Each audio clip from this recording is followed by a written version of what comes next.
ये जो है ना आज जश्न का दिन है, फाइनल पहुंच गई और जिस दिन फाइनल में हम जीतेंगे ना यहाँ पर भंगड़ा होगा। और चेतन जी बहुत जबरदस्त भंगड़ा पाते हैं, पंजाब से आते हैं और इनके भंगड़े के स्टेप्स आप देख लेना, हालांकि थोड़े आजकल स्लो स्टेप्स कर रहे हैं, लेकिन सीधे विशाल के पास चलते हैं क्योंकि लखनऊ में केक आ गया है बॉस, जीत का केक। जी विशाल आपके पास मुंह मीठा कराए हम सबका, पूरे देश का।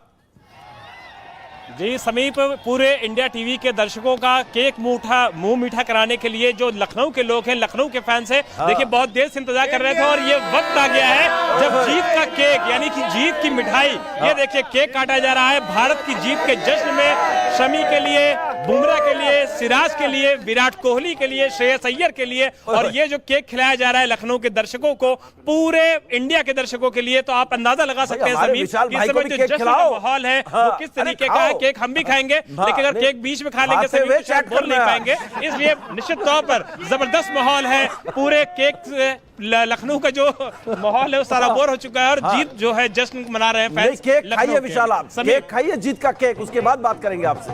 हाँ केक खिलाइए।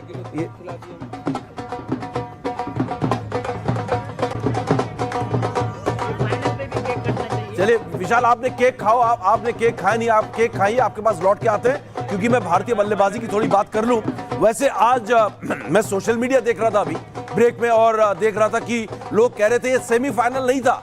चेतन जी बड़ा दिलचस्प है, ये सेमीफाइनल नहीं था, ये क्या था पता है आपको? है आपको नहीं पता ना क्या था ये? अरे क्लोज काटो भाई, देखेगा तभी तो पता चलेगा। ये सेमीफाइनल नहीं था, ये शमी फाइनल्स था, ये शम्मी फाइनल्स है, शम्मी फाइनल्स। ये चल रहा है सोशल मीडिया में। इतना जबरदस्त प्रदर्शन आज मोहम्मद शमी का भी था, तो मोहम्मद शमी पे तो लगातार बात कर ही रहे हैं, लेकिन चलिए भारत के बल्लेबाजी की पूरी रिपोर्ट कार्ड अब आपके सामने रख देता हूं फटाफट।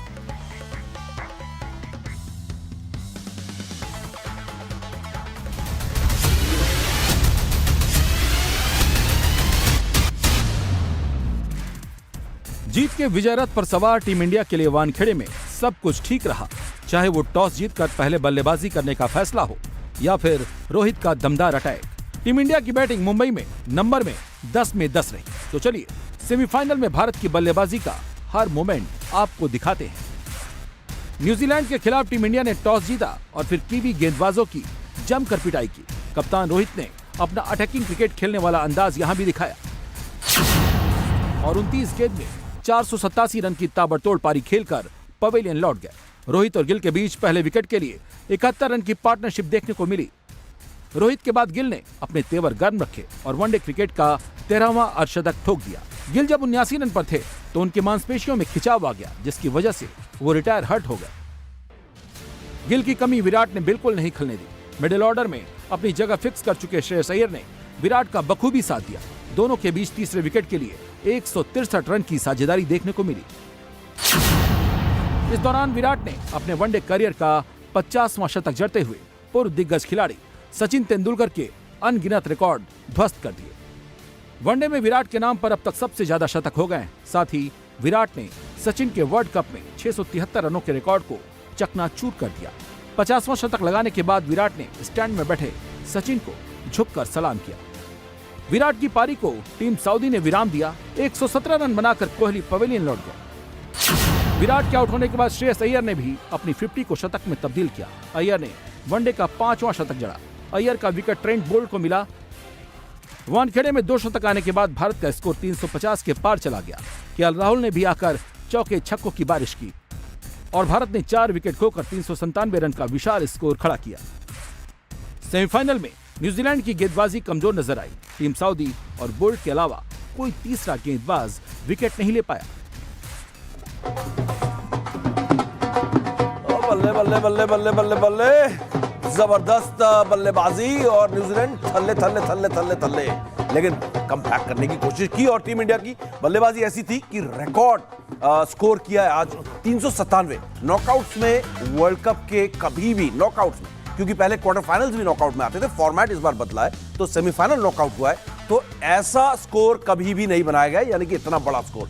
ये आज हमारे बल्लेबाजों का कमाल था। चाहे ओपनिंग की बात करें, चाहे मिडिल ऑर्डर की बात करें, चाहे आप बाद में केएल राहुल के 39 रनों की बात करें 21 गेंदों में, सब आए और कंट्रीब्यूट करके गए जबरदस्त अंदाज में। बल्लेबाजी कार्ड के बारे में जब आपको दिखाया रिपोर्ट तो बात कर रहे हैं क्या कंप्लीट प्रदर्शन आज देखने को मिला है यहाँ पर चेतन जी? कंप्लीट कहूं या बैलेंस्ड प्रदर्शन, हर किसी ने कंट्रीब्यूट किया और जिस तरीके से करना चाहिए, तेज तरार या रुकना है तो रुक के, तो वो चीज देखने को मिली इंडियन बैटिंग में। लाजवाब।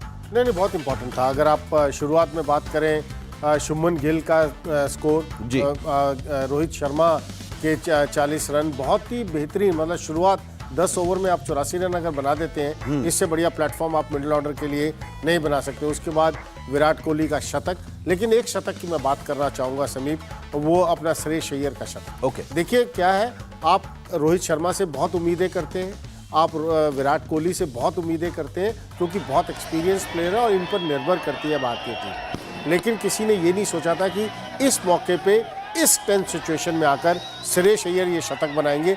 आप देखिए कि उन्होंने बिल्कुल भी विराट कोहली के ऊपर प्रेशर आने नहीं दिया, उन्हें चौके छक्के लगाते चले गए। और जो वो शतक है ना, ये शतक बहुत इंपॉर्टेंट शतक था, जो 390 के आसपास भारतीय टीम ने बनाया है ना, मैं उसका क्रेडिट, बहुत सारा क्रेडिट श्रेयस अय्यर को देता हूं कि जिस तरह की ताबड़तोड़ बल्लेबाजी उन्होंने की है और एक मोमेंटम बनाए रखा भारतीय टीम का, कि जो पीछे बल्लेबाज आए उनको भी मोमेंटम मिला उसका, उस पारी का जो श्रेयस अय्यर ने खेली। बिल्कुल। और अगर आप देखिए ओपनिंग साझेदारी 71 रनों की, मांसपेशियों में खिंचाव की वजह से जो था यहाँ पर जो थे वो शुभमन गिल वापस चले गए थे, बाद में आए और फिर उन्होंने 80 रन नाबाद रहे। दूसरे विकेट के लिए कोहली और गिल के बीच 93 रनों की साझेदारी, माफ कीजिएगा 71 रनों की साझेदारी, रोहित आउट हो गए थे।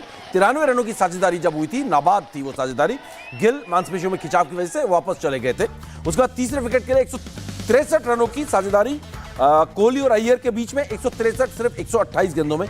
ये बड़ी तेज तर्रार यहाँ पर जो थी, जिसको कहते हैं एक नींव जो बनाकर गए थे रोहित शर्मा, उसका फायदा उठाया और एक बड़ी इमारत यहां पर खड़ी की। रोहित शर्मा के बारे में खास तौर पर यहां पर हम बात करेंगे, उनके आंकड़ों पर भी नजर डालेंगे। इसके अलावा बुमराह, सिराज और कुलदीप की गेंदबाजी पे भी बात करनी होगी। शानदार गेंदबाजी कुलदीप ने एक बार फिर आज की है। और अगर बात करें रोहित शर्मा की, जिस तरीके की कप्तानी, जिस तरीके की शुरुआत टीम इंडिया को दिला रहे, वो कितनी बड़ी वजह है टीम इंडिया की सफलता के पीछे। इस सफलता नहीं, 10वीं लगातार जीत के पीछे।